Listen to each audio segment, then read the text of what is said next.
Slay Megatron. Megatron. What's good, bud? Time today for a cheeky rewind round 2 review of an old face from the early days. All hail Transformers animated leader class Megatron. Now, I don't love revisiting old videos. Sharks don't swim backwards and all that. But I like to think things have progressed at Thew, and I did give this thing a bit of a rough ride. I mean, I wasn't super horrible about it, and I still kind of agree with 20-something Thew on a few points, but I could have given it more of a chance. I mean, I didn't even realize it could move its head, and like, why did I make such a huge chunk of that video about Argos vouchers? Why even bring that up? Nobody cares about your coupons. So I reckon it's about time for a respectful rematch, because the Megatron of Transformers Animated has probably gone down as one of the most lastingly watchable versions of everyone's favorite megalo animaniac. His imposing presence and iconic performance have made a tangible impression on the face of the franchise and the future of the character, with his story beats bleeding into the movieverse and his design DNA resonating as recently as Earthspark, whose twin-rotored sulk face definitely didn't fall far from the TFA tree. So can this toy possibly live up to such a legendary legacy? No, obviously it fucking doesn't. Why would I even ask that if it was an easy yes? It barely even lives up to the words in its name. Animated, leader class, Megatron. What a setup! This toy had everything going for it in 2008, and yet it bounced off me like Coheed and Cambria. But upon revisiting it, I've definitely found there's more to it than I initially thought. It's a very charismatic toy with a uniquely commanding aura, tons of play value. It's just fun to look at. The vibe is all power all the time. Storming in chest first with his vast Deceptor sternum, patterned with see-through cyber veins of hot red dread. He is the top heaviest lad, with that absolute boulder of a body and this crater of a collar line flanked by matching watchtower shoulders looking like Day of the Tentacle. Arms are a friggin' feast of gigantic jointy jubilation, packing a swivel, 2 elbows and a wrist, plus a cacophonous click from the core connectors. Head is just dripping with alpha dog dominance and super Megatron influence, with the helmet draping down like the powdered wig of some bastard barrister. Barristered? That face is intensely and actively expressive, bringing the trademark animated elongation and an articulated mannequin chin that barks along with the light and sound action. Bringing back all the old gags. Yes, indeed. Your man's got a preloaded 3-line repertoire that just about sums up his whole deal. Where is the Allspark?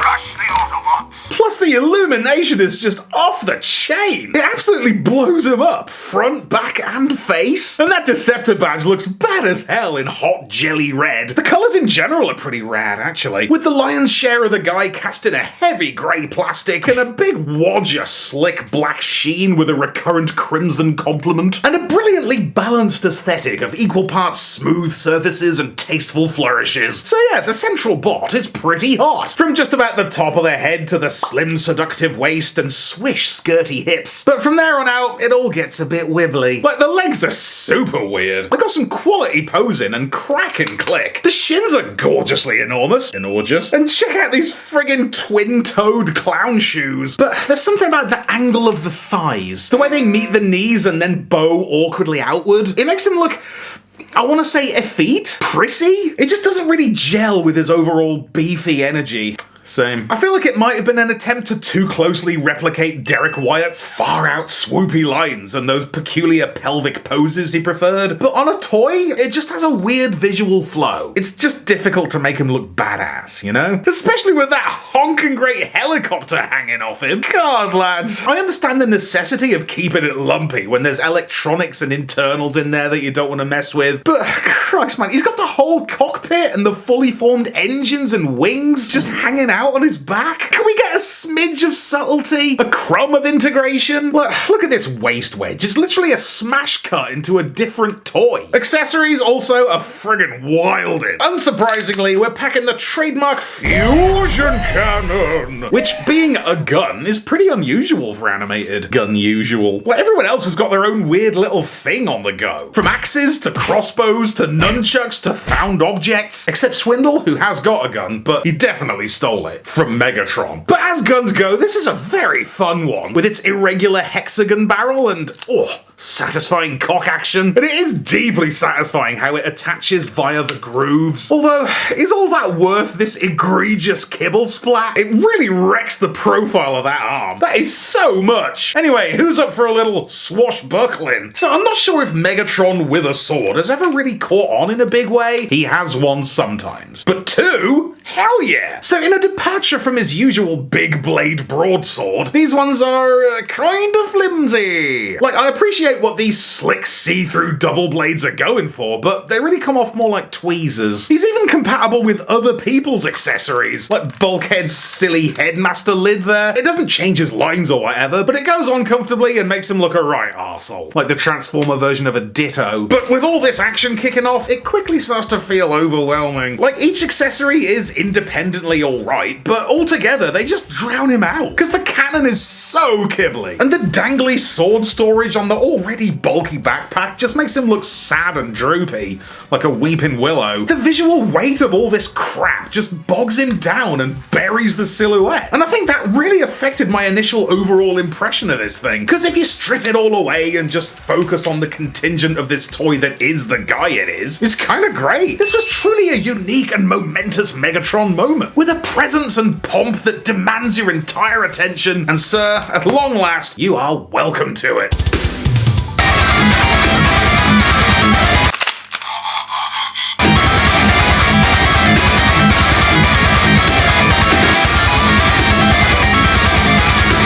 Transformation's pretty measly. The leg flaps throw an interesting flip about, but the meat of the process really is just folding the guy up and putting the stuff on. And the alt mode is kind I love it, look at this thing. And the alt mode's a mighty aerial monster with an overtly ominous attitude and a very G.I. Joe vibe. Just a big-ass evil Cobra helicopter with a scary red laser face, like one massive reptilian eye, and no discernible function other than pointing a giant death cannon at you. Its rotors are literal swords. It's gonna get you. You are getting got. So check out, if you will, our first ever experience of Megatron as a helicopter. Or possibly an Osprey. Possibly.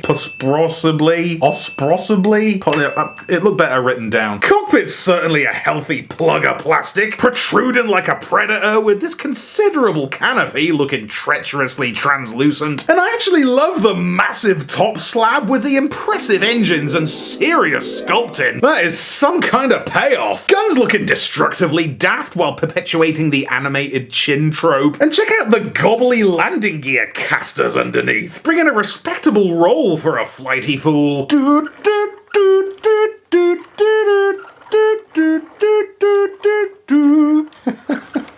Rolls better than most cars. Rotors are perhaps a touch skinny, but they definitely achieve the illusion. With the rotation integration and the electronic rise-up racket, and like, they're the swords, so rotor blades. Do you get it? But it ain't long until we're bumping into problems. It really does suffer with this sort of weird non-back end. The legs are just hanging out there, all naked and exposed, like chili toes poking out the wrong end of a sleeping bag. I just think it'd really benefit from like that long, wide crossbar tailplane assembly that Incinerator had, that even Obsidian has. Just to like underline it, give it some visual closure.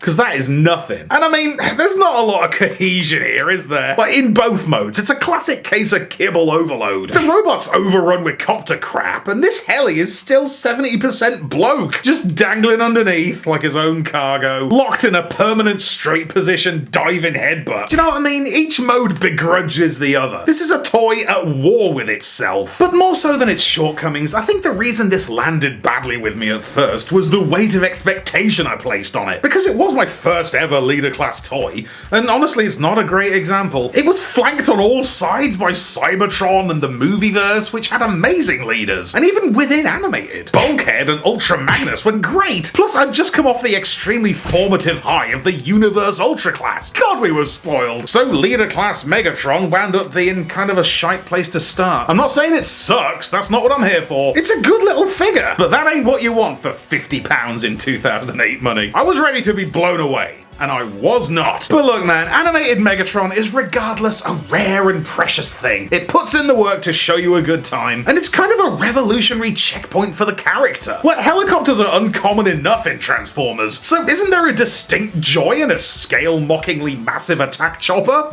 that's Megatron? Yes, obviously there fucking is. You gotta start paying attention, man. Much as it may not be as spectacular as I would have liked, animated Megatron still wields a villainous, glorious vaingloriousness that demands respect. And it's my pleasure to deliver a decade and a half's worth all at once. Can't believe Fergie was right, man. I am so 2000 and late. So thanks for watching, and mega thanks to Bob Moore for chucking me my second one of this fabulous thing. TFA Megatron. The fiercest, always.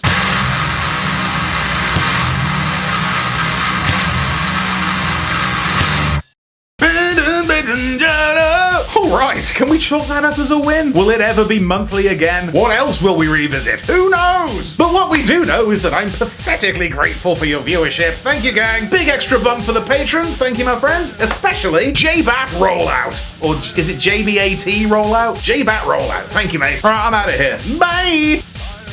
Be sure to subscribe for more Thew's awesome Transformers reviews. Robocentric vocabulgasm.